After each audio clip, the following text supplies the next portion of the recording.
Bismillahirrahmanirrahim. Assalamu alaikum wa rahmatullahi barakatuh. Welcome guys to another Bumblebee podcast. It's going to be a little bit different. We're going to do a Q&A about my Revert story, how I became Muslim, and do some quick fire kind of questions. So Hafe is going to shoot them and then I'm going to try and respond a bit ad hoc. Let's see how it goes. Okay, what is your name? So my name is Virgil. Do you have a Muslim name? I do have a Muslim name. My Muslim name is Farujullah, which means the relief of Allah. And some brothers, they confuse me for Virgil, brother Virgil, and brother Farujullah once. Funny story. Excuse me, baby. I'm filming here. Mama? Yeah? What do you want? Oh. When you say they confused you, what do you mean? Once in ISOC, they wanted to vote me for, I think, Brothers VP. And then one of the brothers said, I want brother Virgil to be the Brothers VP. And then Sorry, can you just say that again, please? Because she's just moved the whole camera. So one of the brothers, he wanted to nominate me to run for Brothers VP. And then there was another brother who said, no, I nominate brother Farujullah. So there was a bit of confusion there. So they both thought you were different people? Yeah, someone thought I was different people. Okay, that's actually quite funny. Okay, Rania, if you can't behave, you're going to be moved. Yeah? I'm glad we're on the same page. Okay, next question. Who chose your Muslim name? I mean, it wasn't me, so you know. At the time, I was very close to some certain teachers, and he had his teacher coming from Syria, and I remember being in this really big masjid, I think in Harrow, and I got a bit of one-to-one time, not one-to-one time, but I got to talk to him, and he said that my name Virgil sounds like Farujullah because in Arabic they don't have the V sound, so he changed it to F. And I know my father-in-law, instead of saying Virgil, he says Virgil with a B, so it's either a B or an F, guys. You're gonna come after my dad. Watch when he sees this. Okay. Sorry, technical difficulties. How long have you been a Muslim? I can't actually remember. I think it was around about 2010, the night before my GCSE chemistry exam. So about 10 years ago, when I was about 16, yes. Okay. Oh, so 10 plus. Oh, that means you've answered like the next question, which was how old were you when you became a Muslim? Okay. I get this one a lot as well, actually. Did your wife... Excuse me. I'm talking. Yeah, special guest Rania with her foot attacking the camera. So, Rania. Okay. Yeah. Did your wife make you a Muslim? So it's a very common misconception. Don't worry. I actually did not meet Hafer until after I became a Muslim for a couple of months. So a lot of people think that I became Muslim because I met my wife and she converted me, but that is not the case here. It would have been a bit more romantic, I guess, but I mean, I like this way a bit true. better.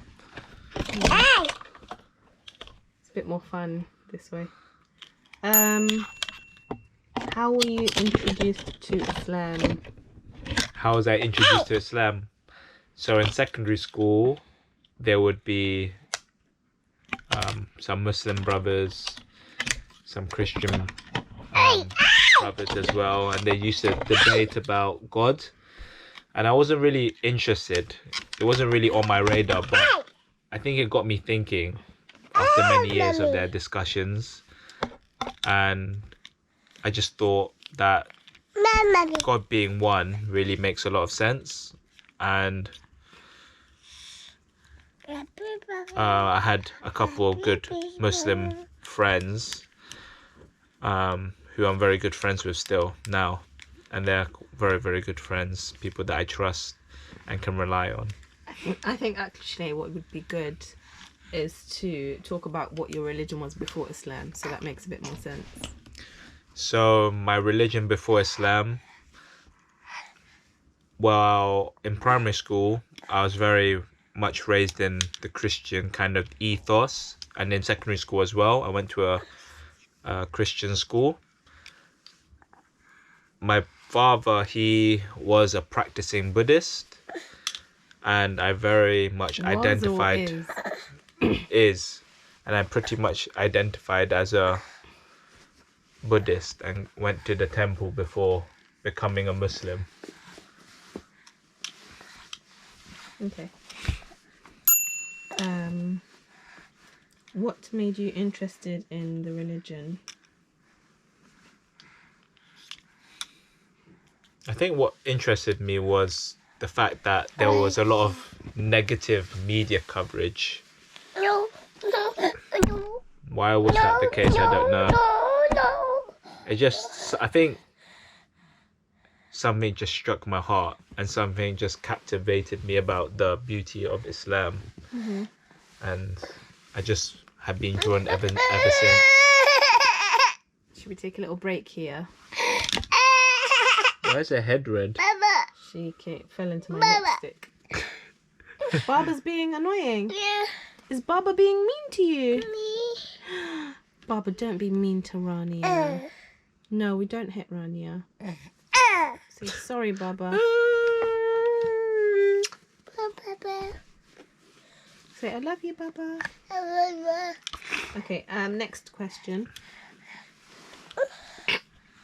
Alhamdulillah. Are your family Muslim? So, none of my family are Muslim. But even though they're not Muslim, they're very, very caring people. They respect me. They've been very, very accommodating. When I need to pray, they're very quiet. They respect the time that I need to pray. They respect the space. They even have a lot of good relationship with my wife, which a lot of non-Muslim people do not follow. So I think that's the reason why I'm so inclined to or lean towards Islam, is because my parents raised me to follow these ideals, such as, justice, such as being the best version of yourself, being truthful. I think the qualities that my family have raised me in really helped me find Islam and becoming a Muslim. How did they react to your Islam initially? So how did they react to my conversion? So after I converted, I remember just being at the bus stop by myself and thinking, how am I going to tell my family? And initially the thoughts that were in my head were like, oh, my parents are very accepting. They have, black friends, they have white friends, they have, gay friends and all of that. Any kinds of friends, yeah. All, beautiful types of friends. And I think the fact that she grew up in Malaysia and surrounded by other Muslims, I thought she would be very accepting. And I think she was. And I just remember she told me, go tell your dad. So, when you go to your dad, it's like another kind of story. You're not can't tell him as easily. So I was freshening up in the toilet, washing my face, psyching myself up. And by the time I went to tell my dad, he already found the news from my mum. So, I mean, there we go, You mentioned like being at the bus stop on your own. I don't think you've actually covered like where and how and what was the situation when you took your Shahada. So, at the moment, I was at my friend's house with my very good friend. And I believe we were just revising for chemistry. And he just questioned me. He was like, Virgil, you believe in God, right? So what's stopping you? And I was thinking to myself, you only get one chance. I might not live tomorrow. If I know it's the truth, then I shouldn't really be denying it myself. So I just took the plunge, kind of, I guess, without thinking about the rest of the stuff. But I think it came from the belief that I knew that Islam is right. No matter what you see in the news or perpetrated by other people, that's not what Islam is about. There is a beauty that's hidden, and I kind of just knew that deep inside. So your friend really hit the jackpot that day, It made you a Muslim, then he's revising for his chemistry exam. He must have been so gassed. I think I remember before I became Muslim, I also was asking another particular friend for the Quran. And usually, Muslims, they jump on that bandwagon. But this Quran never materialized. Which friend? And You're not going to tell me, are you? You'll tell me later. It never materialized. And I guess one thing that I was trying to practice before I even became Muslim was just giving up pork, which is a big thing in Chinese culture, especially considering that my family are very well known for their roast meats, especially roast pork. How was life for you after the Shahada? How's life for me after the Shahada? I think it was easy and it was tough. I think in order for you to get closer to God, you have to suffer sometimes. You have to make those sacrifices. You have to change yourself to be better. And I think that's what has happened and is still happening.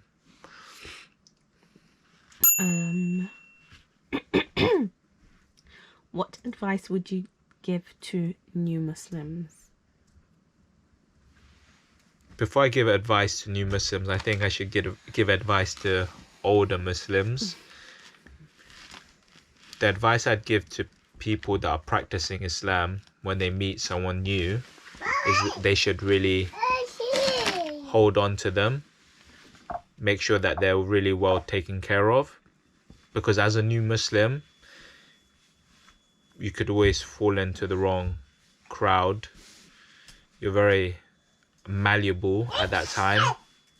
You're very willing to follow anything. So, as a new Muslim, I think it's your responsibility to find out about Islam, find out what is the truth, and try and just be more knowledgeable, but be open at the same time. And be careful, like, what sources you source your knowledge from as well, I would say. Okay, if you could change any part of your journey, what would you change? If I think about all my journeys, I don't think I would change anything, because it's through the hardships that you become stronger and become a better person. As a Muslim, we're always trying to seek perfection, we're trying to hit that bullseye, but we don't know that we've hit it when we're there. What was the hardest change when becoming a Muslim? The hardest change when becoming a Muslim, I guess, was trying to find out how to, I guess, treat your parents, for example. Mainly because you're going to have differences of opinion, and it's how to manage that whilst also trying to keep your identity as a Muslim. What about what was the easiest thing for you about becoming a Muslim? I think the easiest thing for me, alhamdulillah, was just not eating pork, which seems a bit strange. A lot of people always say to me, pork is just so beautiful, it's so tasty, I'd never be able to give it up. And I think that's just never been my test. It was always, I'm not eating pork to sacrifice for God, so it's very easy that way. Also, your brother actually asked today when I told him we were doing this, I said, did you have any questions? And he said, to be honest, pork would have been his question, like, how do you live without pork? And I think you've answered that a couple of times. Are you learning how to read the Quran? Am I learning how to read the Quran? I mean, I'm still a long way away from where I want to be. Proper tajweed, being able to talk Arabic. But I'm making slow and steady progress, alhamdulillah. I try to read, a couple pages of Quran a day. Try to memorize. Try to speak a bit of Arabic. A bit of Masri. A bit of, modern standard Arabic. I think what really helped me was how my wife taught me the alphabet.